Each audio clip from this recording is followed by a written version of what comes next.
10장 말씀을 같이 보시겠습니다. 구약성경 1162페이지 내외에 있는 에스겔서 10장 18절 19절 9절 말씀입니다. 읽으시겠습니다. 10장 18절 19절입니다. 시작.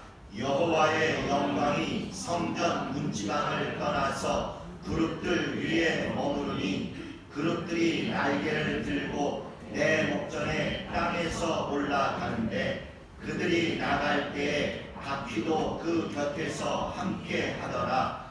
그들이 여호와의 전으로 들어가는 동문에 머물고 이스라엘 하나님의 영광이 그 위에 덮었더라. 아멘. 오늘 제목이 여호와의 영광이 성전을 떠나서 이런 말씀입니다. 에스겔서 말씀입니다. 예수께서 영원 전부터 아버지와 함께 가진 계획이 있으셔서 우리 인간을 지으실 때 하나님의 형상을 따라 그 모양대로 예수님과 똑같이 이렇게 지으셨어요. 그리고 고기 덩어리로 육체로만 살고 끝나지 말라는 뜻으로 지으실 때 영혼과 육체를 같이 잘 조화되도록 지으셨습니다. 영혼을 지으신 이유가 영원히 존재할 수 있도록 그렇게 지으셨습니다. 그런데 우리 조상 아담과 하와가 하나님의 계명을 어기고 선악과를 먹음으로 말미암아 영혼도 죽고 육체도 저주를 받고 환경도 멸망으로 이렇게 다 떨어져 버렸습니다. 그것이 없었으면 좋았으련만 안타깝게도 죄를 짓고 폭삭 망하는 그 고통의 기간이 있었기 때문에 예수께서 이 땅에 그것을 만회하러 또 오셨습니다.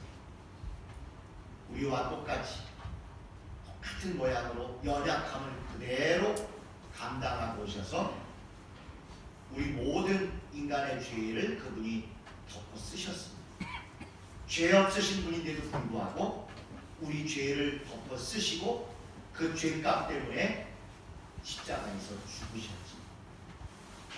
또 우리 육체의 고통을 제해 주시기 위해서 그 육체에 직접 채찍도 맞으셨습니다.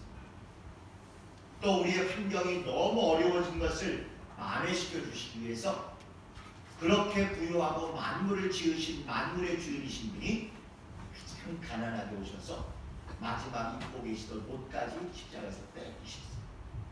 일부러 그렇게 가난하게 된 것을 보여주신 이유는 그분이 가진 모든 부여를 우리에게 전해줄 터이니 너희가 가졌던 가난과 고통은 예수께 다 맡기고 예수께서 가지고 오셔서 우리에게 나눠주신 부여와 은혜는 마음껏 누리라는 뜻입니다. 이렇게 아담이 지은 죄 때문에 모든 인간이 겪는 어려움과 고통을 예수께서 오셔서 다 만회시켜 주시고 회복시켜 주셨습니다. 이게 하나님께서 우리에게 영원전부터 가지고 계셨고 기대하고 계시는 하나님의 뜻이고 의도고 또 목적이기도 합니다. 고난이라는 것이 없었으면 좋겠지만 고난이나 고통, 멸망, 안타까운 여러 모습들이 그 자체로만 있으면 불행으로 끝났겠지만 하나님 안에서 어떻게든지 하나님을 더 만나고 체험하고 하나님께 가까이 가는 계기로 삼기만 한다면 고난이 저주와 멸망에 그치지 않고 축복과 은혜의 큰 도구가 되는 것이죠. 그것을 가장 잘 체험한 게 바로 이스라엘입니다. 이스라엘 원래부터 하나님께 택함받은 백성이어서 얼마든지 축복과 은혜를 많이 체험할 수 있었습니다마는 그걸 너무 가볍게 생각하고 항상 누리던 것이니까 귀한 줄 모르고 지내다가 결국 우상 숭배에서 고난 중에 최고 고난인 포로로 내쫓기는 그런 고통을 겪었습니다. 하나님이 주신 최고의 축복이 노예 생활하던 애굽에서 구원하셔서 자기 땅 가나안 땅에 행복하게 살도록 옮겨주셨건만 그 하나님의 은혜를 잊어버리게 되니까 원래 상태로 정반대로 돌이키시는 게 가나안 땅에 있던 자들을 다시 내쫓으셔서 남의 땅에 가서 노예 포로 생활하게 하신 게 바로 바벨론이라는 강대국에 가서 고통 겪고 포로 생활하게 하신 것입니다. 그 저주와 멸망으로 이스라엘은 이제 선택을 해야 합니다. 우리가 이렇게 계속 저주와 멸망 가운데 살 건지 아니면 돌이키고 하나님이 얘기하신 그 좋은 것 쪽으로 다시 시작할 건지. 다행히도 이스라엘이 70년 포로 생활 중에 자기들이 뭘 잘못했는지를 깨닫고 회개해서 하나님 쪽으로 돌이켰습니다. 그래서 가장 저주와 고통이었던 포로 생활이 결과적으로는 은혜와 축복으로 더 성장하는 최고의 계기가 됐던 것이죠. 이스라엘 사람들의 신앙생활, 사회생활 모든 게 가장 많이 달라지고 성장하고 풍성해지고 완성되었던 기간이 바로 포로 기간이었어요. 제일 고통스럽고 멸망스럽고 그래서 하나님을 잊어버리고 싶고 하나님과 완전히 멀어진 것 같은 그런 시절이 오히려 가장 하나님을 풍성히 체험하고 전에는 생각지 못했던 하나님의 오묘한 것도 깨닫고 전에는 무시했던 하나님의 은혜가 얼마나 귀한지도 더 깨닫게 된 기간이 바로 포로 기간이었어요. 신앙도 깊어지고 신학도 풍성해지고 생활도 더 겸손해지고 더 하나님 뜻대로 사는 게 무엇인지를 알게 됐던 것이죠. 숨어 계신 하나님도 알게 되고 집어 던지신 하나님도 알게 되고 집어 던져졌다 할지라도 거기서 그들이 하나님을 붙들고 하나님 뜻대로 살려고 뜻만 정하면 하나님이 기초 삼으신다는 것도 알게 됐습니다. 가장 어렵고 힘든 그 포로 생활 중에 제일 풍성한 은혜와 진리를 깨달은 게 그들 신앙의 가장 독특한 모습입니다. 그래서 이스라엘에게 이 포로 생활, 저주와 멸망 같은 포로 생활은 최고로 믿음을 풍성하게 하는 축복과 영광의 시절로 역전이 됐던 것입니다. 그런데 그 포로 생활 동안 그래도 하나님이 버리지 않으셨다는 뜻으로 특별한 예언자 두 사람을 크게 쓰셨는데 그게 바로 우리가 오늘 본 에스겔과 다음 주에 보게 될 다니엘이라는 그런 두 예언자입니다. 이 두 예언자가 필요한 건 건수가 두 가지 구분되는 게 있어서 그러신 거죠. 전에 에스더서를 같이 나눌 때도 말씀을 드린 것처럼 포로 생활에서 돌아온 사람도 하나님이 관심이 있으시고 포로 생활에서 돌아오지 못하고 거기에 머물러 사는 사람에게도 관심이 있으셨던 거예요. 그래서 포로 생활에서 돌아오는 사람들을 위한 메시지는 에스겔 선지자가 주로 풍성하게 전했고 돌아오지 않고 거기에 남아있는 사람들을 위해서는 다니엘 선지자를 통해서 풍성한 은혜를 베풀어 주신 것이죠. 그래서 이 에스겔과 다니엘은 콤비입니다. 콤비. 포로 생활 고통 중에 더 믿음이 성장하면서 돌아온 사람을 위해서는 에스겔을 통해서 메시지를 주셨고 돌아오지 않고 머물러 있었던 사람들을 위해서는 다니엘을 통해서 메시지를 주셨습니다. 돌아오는 에스겔과 함께 돌아올 사람들에 대해서 가장 중요한 메시지는 그들의 관심은 하나입니다. 우리가 포로로 돌아올 이렇게 쫓겨올 때 우리가 우상 숭배하고 하나님 뜻대로 안 사는 바람에 이스라엘 땅 전체가 망했을 뿐만 아니라 예루살렘 성이 무너졌을 뿐만 아니라 더 중요한 성전이 무너졌다. 이게 그들에게 가장 큰 고통이에요. 그러니까 돌아오는 사람들의 제일 큰 관심은 성전이 어떻게 됐을까? 성전이 남아있을까? 우리가 성전에 가서 다시 하나님께 제사하고 예배드릴 수 있을까? 이게 제일 큰 관심. 우리가 구약을 읽으니까 이제 성전이라고 표현하고 오늘 제목도 여호와의 영광이라는 표현했지만 이건 우리 신약 성도답게 예배다 이렇게 생각하시면 되고 여호와 할 때도 예수 이 이름으로 하나님을 만나는 그걸 여러분이 생각하시면 돼요. 그래서 특별히 에스겔은 첫부부터 마지막까지 성전에서 하나님이 어떻게 하시는가를 얘기하는데 특별히 회복돼서 돌아오는 후반전 40장부터 48장에는 그때는 어떻게 영광스러워 우리가 손으로 지었던 그 성전보다 그 성전이 얼마나 더 영적으로 영광스러운가 얘기를 가득 쓰고 있습니다. 그 중에 핵심이 오늘 우리가 제목에 나온 영광이라는 영광. 여러분 조금 아까도 제가 표현했습니다만은 이스라엘의 그 땅이 소중한 이유가 이스라엘 땅 때문이 아니라 그 중에 하나님이 거하신다고 하는 예루살렘 그 예루살렘 성 때문에 더 중요한 것이고 또 예루살렘 성 중에서도 예루살렘 성 전체가 똑같이 중요한 게 아니라 그 중에 하나님이 거하시는 성전이 더 중요한 것입니다. 자, 그 성전 중에서도 잘 아시는 대로 지성소가 더 중요하다는 거 아실 것입니다. 지성소가 중요한 이유는 지성소 자체 때문이 아니라 역시 그 안에 뭐가 있기 때문에 법궤가 있기 때문에. 그런데 또 법궤 자체가 중요한 게 아니라 더 핵심은 법궤 안에 뭐가 있기 때문에요? 하나님의 이름 곧 하나님의 영광이 있기 때문에 중요한 것입니다.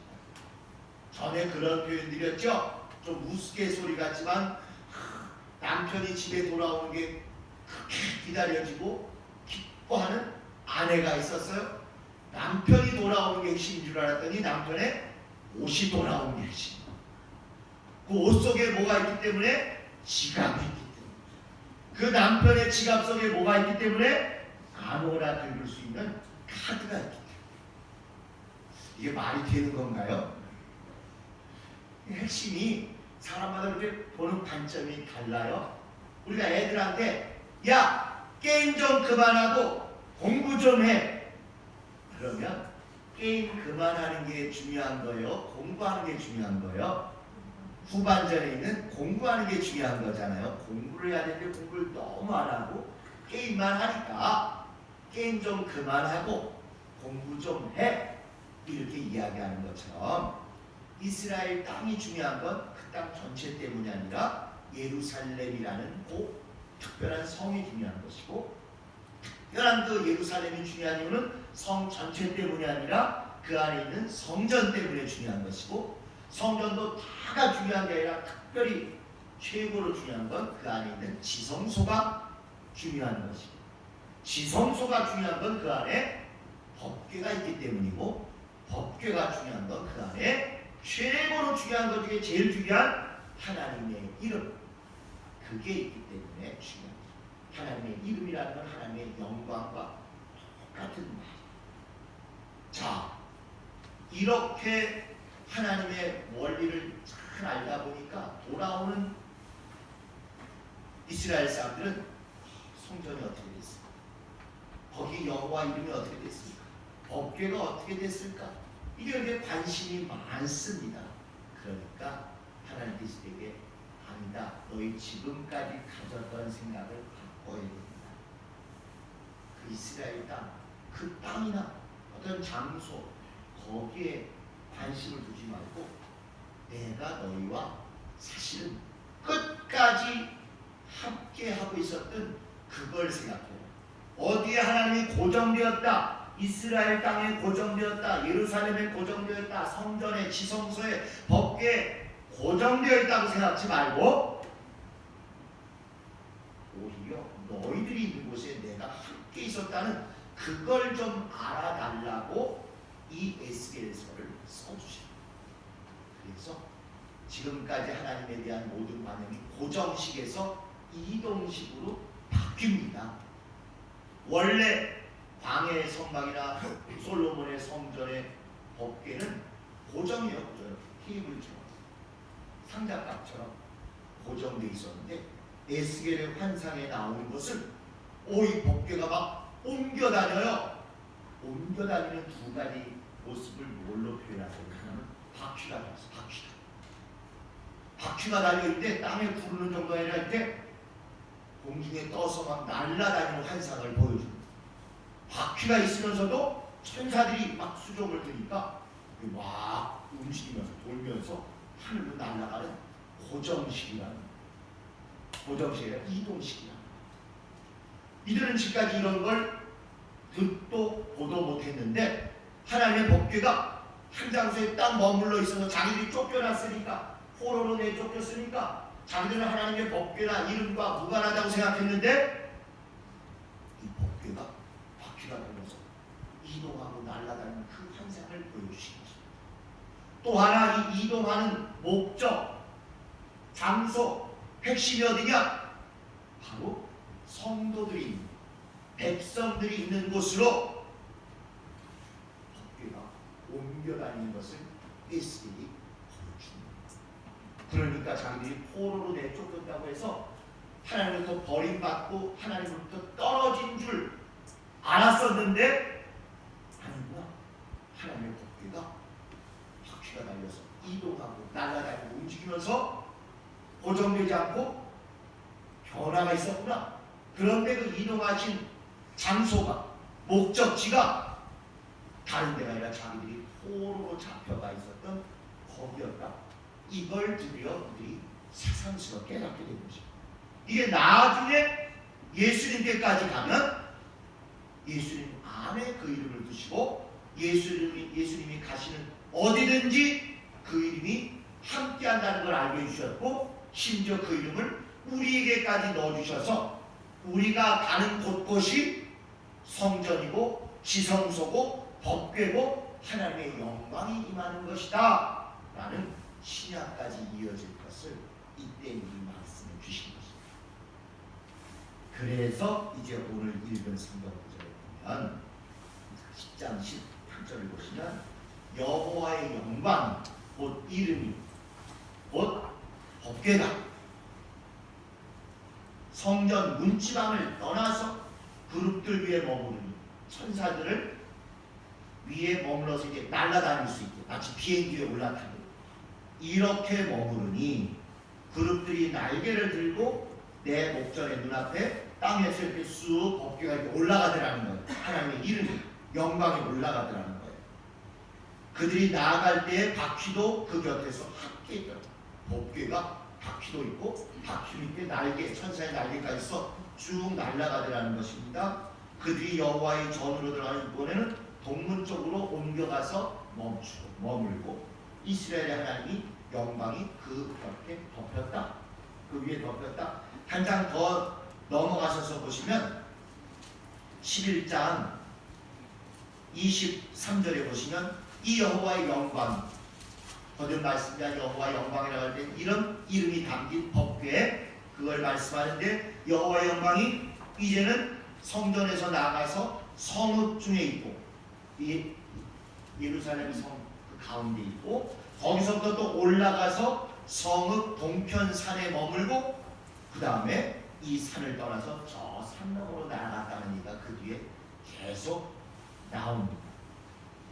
무슨 얘기입니까? 에스겔을 통해서 본 환상을 에스겔이 백성들에게 얘기하는데 법궤가 머물러 있고 고정되어 있고 한 장소에 갇혀 있잖아. 이제 지성소에 이렇게 붕 떠서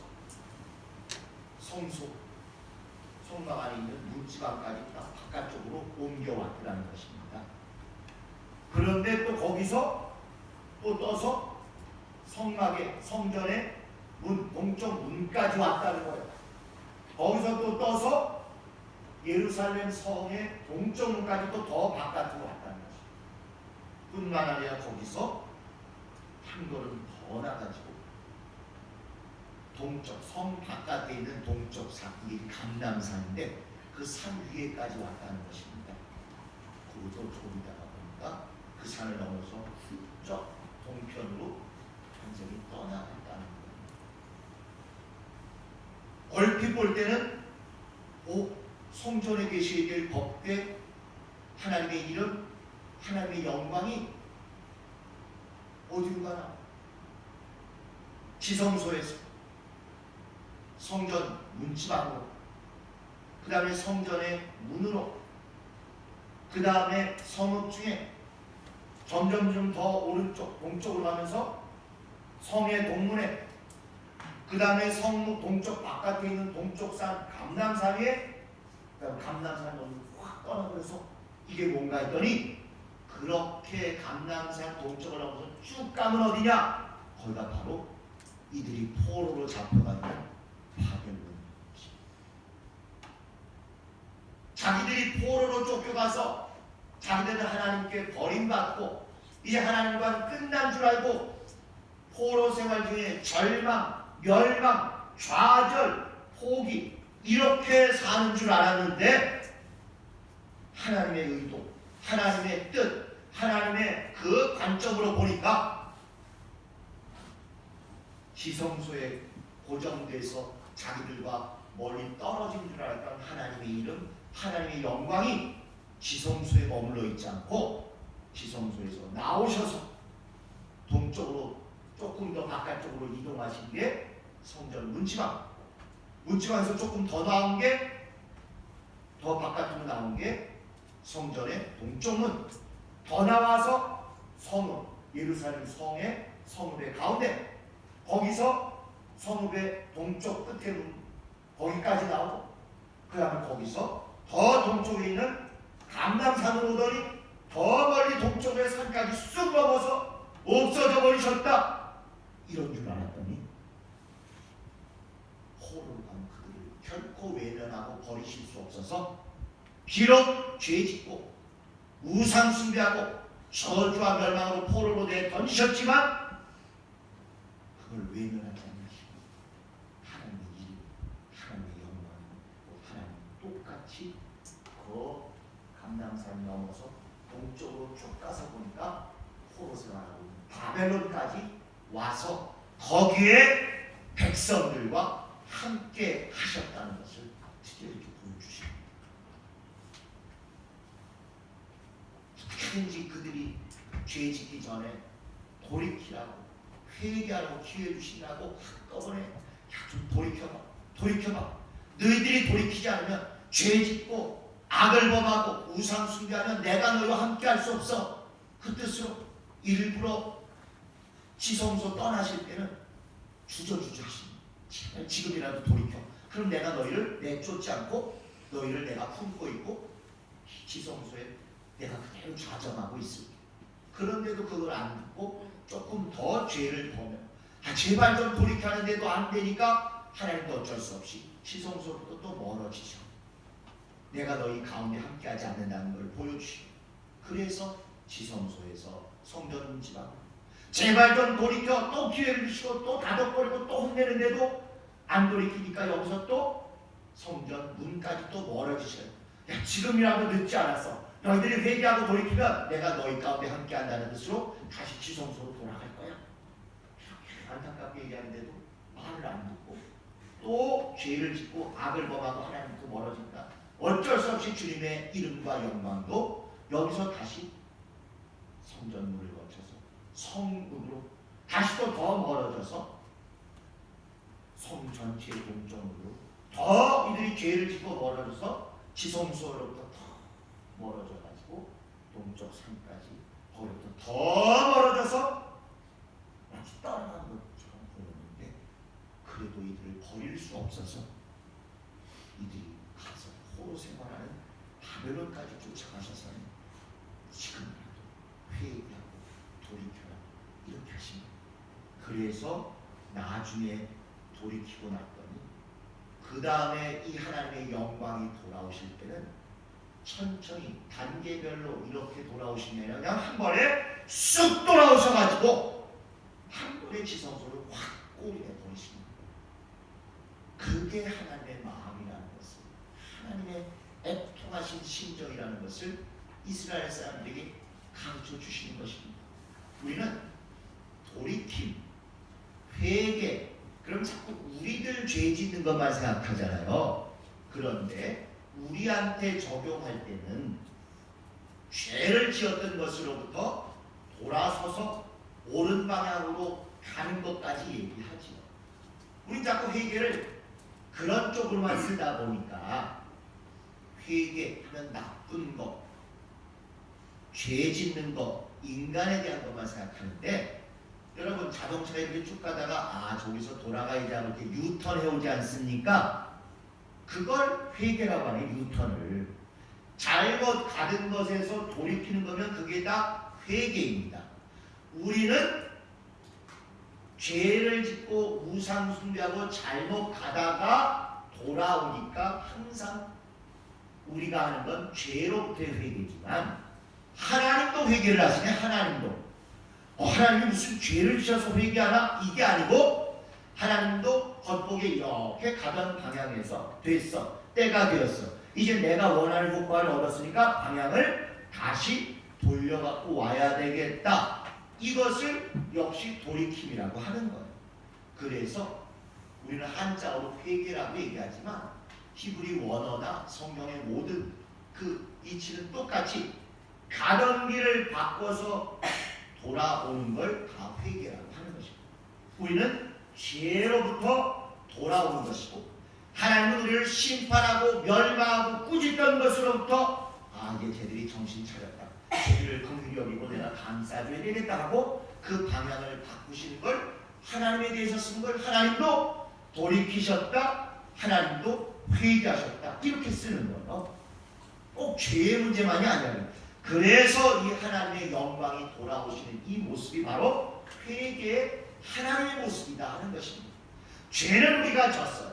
멸망과 저주는 우리 때문에 온 게 맞는데, 그럼에도 불구하고 하나님의 애통한 마음이 우리를 한 번에 잘라버리고 멸망으로 집어던지실 수 없다 보니까 그 안타까운 마음을 그대로 보이시는 게 여호와의 영광이 어떻게 주저 하면서 성막을 떠나신다, 이걸 보여주신 것입니다. 제발 좀 지금이라도 듣지 않습니까? 돌이켜, 제발 여기서 바꿔, 여기서 좀 더 유턴해, 그럼 나도 유턴할 테니까 하고 안타깝게 하십니다. 이들의 죄값이라면 확 떠나버리시의 정상이지만 주저 제발 내가 안 떠나게 해줘, 나 지성소에서 너희 가운데 함께 하려는데 제발 돌이켜는 것이 지성소에서 성전의 문지방, 성전의 문으로, 그 다음에 성읍 중에 성의 마지막 동쪽문으로, 그 다음에 산까지 가서도 자꾸 뒤를 돌아보시네. 좀 돌이켜, 그러면 안 떠날게. 계속하다가 이제 완전히 죄를 더 끝까지 지니까 하나님 떠나버리시는 걸 보이셨습니다. 그럼에도 차마 완전히 떠나고 버릴 수 없어서 그들이 가서 어떻게 고생하는가를 보려고 그 포로지까지 같이 가셨다는 것입니다. 그런데 그 포로 생활 중에 그들이 이제 정신 차리고 회개를 딱 하니까 가실 때는 주저 안 가려고 애통해하며 안쓰러워하며 그러시던 분이 회개하니까 그분이 돌아오실 때도 한 번에 확 돌아오시고, 포로 받은 그들을 데리고 오실 때도 확 오게 하시는 거예요. 이게 주님의 부모 같은 진심으로 사랑하는 주님의 마음. 여호와의 영광이 떠나갈 때는 안타깝고 애통하고 고통스럽고 어떻게든지 우리에게 기회를 주시려고 몇 번에 걸쳐서 시간을 끌고 기회를 주고 주저주저 하면서 그 마음을 돌리려고 하시다가 실패한 것처럼 보였지만, 그래도 끝까지 버리지 아니하시고 바벨론 포로중에 같이 다니셨다가 그들이 회개하니까 돌아오고 한 번에 주저함 없이 단번에 지성소에 돌아오시고 우리 가운데 함께 하시는 그 모습으로 영광을 주십니다. 우리가 지난 두 해 동안 어렵고 힘든 중에 진짜 주님이 우리를 떠나셨나?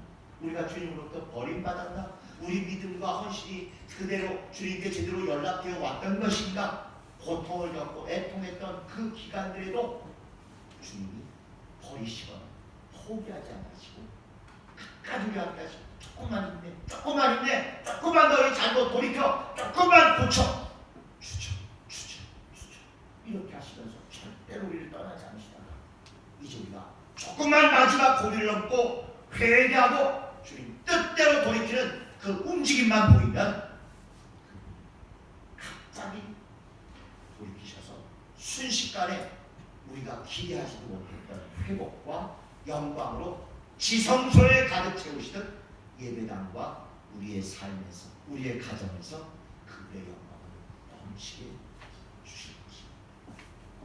끝까지 우리를 포기하지 않으시고 어떻게든지 우리의 연약함이나 어리석음이나 부족함 기회 주시고 또 기회 주시고 절대 집어던지지 아니하시고 주죠. 붙드시려고 하셨던 그분이 마지막 고비를 넘게 하신다면 순식간에 예전 영광보다 더 큰 영광으로 순식간에 지성소에 돌아오시고 순식간에 우리를 모으시고 따라갔던 사람들도 회복시키셔서 주의 영광으로 큰 능력으로 모든 것을 주실 것입니다. 오늘 이 에스겔서의 말씀 여호와의 영광이 성전을 떠날 때는 애통하며 안타까움을 주저하시지만 우리의 작은 회개, 작은 돌이킴, 작은 새로운 노력으로 말미암아서 한 번에 쑥 돌아오실 주의 영광, 예수의 영광, 예수의 은혜를 생각하셔서 정말 마지막 12월 한 달에 큰 은혜와 큰 회개와 큰 회복과 큰 영광을 체험하는 데 성공하는 여러분 되시기를 예수 이름으로 축원합니다. 우리 시간 통성으로 같이 기도하실 때